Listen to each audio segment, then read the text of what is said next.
Dengue के हवाले से आजकल बहुत ज़्यादा मिसकंसेप्शंस फैली हुई हैं और हर कोई डाइटिशियंस आके ये ख़ास तौर पे सवाल कर रहा है कि डेंगू में ग़िज़ा की किस तरह की एहतियात होनी चाहिए। तो एविडेंस बेस हम कुछ चीज़ों को जानते हैं जिनको मद्देनज़र रखना बहुत ज़रूरी है। सबसे पहली चीज़ कि आपने अपनी हाइड्रेशन का बहुत ज़्यादा ख्याल रखना है। इसका मतलब ये नहीं कि हम ओवर हाइड्रेशन की तरफ जा रहे हैं, लेकिन जिस्म में पानी की कमी नहीं होनी चाहिए। सो ऐसे में कोशिश करें कि आप अपने ऐसे मशरूब रखें जो कि आपको बहुत ज़्यादा हाई कैलोरीज ना दें, लेकिन एट द सेम टाइम वो आपको एक अच्छी ग़िज़ाइयत दें। जैसे मिसाल के तौर पर कुछ अमाउंट में घर का ताज़ा बना हुआ जूस, या आपका कोकोनट का पानी, या आपके मिल्क शेक्स हो सकते हैं जिसमें आपने चीनी नहीं डालना और कम मलाई वाला दूध इस्तेमाल करना है।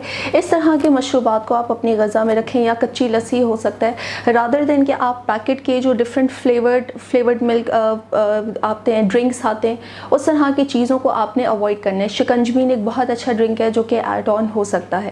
दूसरी एहतियात कि आपको विटामिन सी का बहुत अच्छा सोर्स लेना है ताकि क़ुव्वत मुदाफ़ियत का अच्छी मेंटेन रह सके। विटामिन सी के लिए ज़रूरी नहीं है कि आप विटामिन सी कैप्सूल्स लें, यानी कि जिन खानों में कुदरती तौर पर विटामिन सी की अमाउंट ज़्यादा है उनको आप ज़्यादा से ज़्यादा रखें। जैसे कि सिट्रस फ्रूट्स हो गए, आपके पपाया है, पाइनएप्पल हो गया, या आपकी जितनी भी हरे पत्तों वाली सब्जियां हैं, ये इसमें सहरे फहरिस्त हैं। फिर तीसरी चीज़ आती है कि आपने विटामिन के का बहुत अच्छा इस्तेमाल करना है, क्योंकि विटामिन के आपके ब्लड क्लॉटिंग के लिए बहुत अमेजिंग है और आपकी जो प्लेटलेट्स कम हो रहे होते हैं डेंगू की वजह से, उसमें भी उसको भरपाई में आपको हेल्प करता है। तो इसमें सहरे फहरिस्त जैसे आपका ब्रोकली आ गई, अगेन सब्ज़ पत्तों वाली सब्जियां शामिल हैं। चौथी चीज़ जिसको आपको मद्देनज़र रखना है वो है कि आपने आयरन रिच फूड्स लेने हैं, बिकॉज डेंगू की वजह से हीमोग्लोबिन कम हो रहा होता है और ब्लीडिंग का रिस्क ज़्यादा हो रहा होता है, इसलिए आपका आयरन प्रोफाइल बहुत अच्छा मेंटेन होना चाहिए।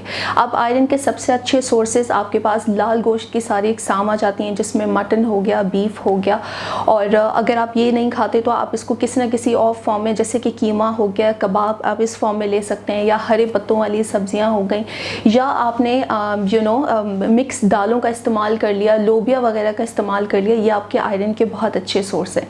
एक बहुत ज़्यादा मिसकंसेप्शन फैला हुआ है कि पपीते के पत्तों से आपका डेंगू का बहुत अच्छा इलाज होता है।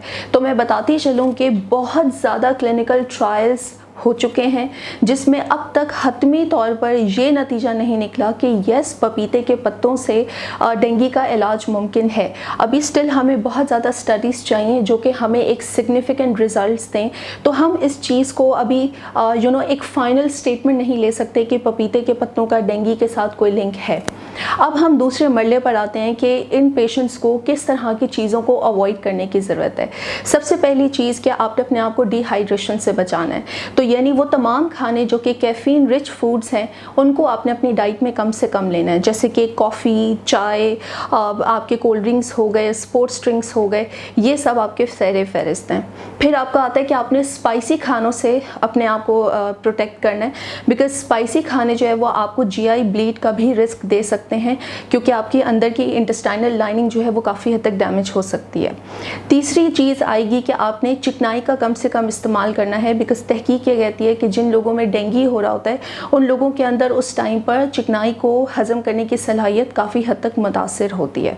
लास्ट आपकी जो चीज़ आएगी वो है कि आपने डार्क कलर के खाने, जैसे कि चॉकलेट हो गया, चॉकलेट फ्लेवर्ड ड्रिंक्स हो गए, या लाल रंग के मशरूब जैसे कि अनार का जूस, रेड ग्रेप्स का जूस, ऐसी चीज़ों को वक्ती तौर पर अवॉइड करना है। कुछ डेंगू के केसेस काफ़ी जो सीरियस हो जाते हैं उनमें ये होता है कि आपका जो स्टूल का कलर, वॉमिट का कलर, वो उसमें ब्लड आना शुरू हो जाता है। तो ऐसे में अगर आप डार्क कलर के खाने लें, उनकी वजह से भी इनका कलर इफ़ेक्ट करता है। तो अगर ऐसे पेशेंट्स जो है वो इस तरह की चीज़ें ले रहे हों और एक्चुअली उनमें अगर ब्लीड आ रही हो, तो फिर यह आइडेंटिफाई करना मुश्किल होता है कि ये खाने की वजह से हुआ या ये उनका डिज़ीज़ इतना हद तक बढ़ गया है कि उस वजह से इनका कलर डिस्कलरेशन में गया। तो बेहतर है कि उस टाइम पर ऐसी चीज़ों को अवॉइड किया जाए।